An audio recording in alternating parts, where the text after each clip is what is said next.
കാട്ടാക്കട പേഴുമൂട് കോഴിഫാമിൽ വെള്ളം കയറി 5000-ലേറെ കോഴിക്കുഞ്ഞുങ്ങൾ ചത്തു. പേഴുമൂട് സ്വദേശി മാഹീൻ്റെ ഉടമസ്ഥതയിലുള്ള കോഴിഫാമിലാണ് വെള്ളം കയറിയത്.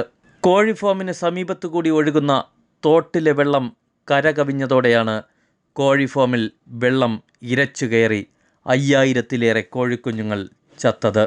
ഇന്ന് രാവിലെയാണ് സംഭവം. ലക്ഷങ്ങളുടെ നഷ്ടമാണ് കണക്കാക്കുന്നത്.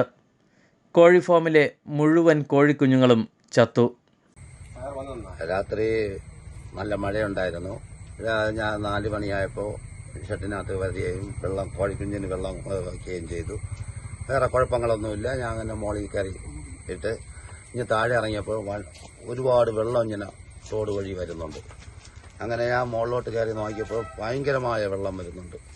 നേരെ ഞാൻ ഷെഡിനകത്ത് കയറി നോക്കിയപ്പോൾ വെള്ളം ഇഞ്ഞ് ഫുള്ളായിഞ്ഞ് കോഴിക്കുഞ്ഞിൻ്റെ താഴെപ്പോയി. കോഴിക്കുഞ്ഞ് പറഞ്ഞ് തീരുന്ന മുമ്പ് കോഴികളെല്ലാം ചത്തായി. വെള്ളം കയറി 5300 കോഴി ഉണ്ടായിരുന്നു.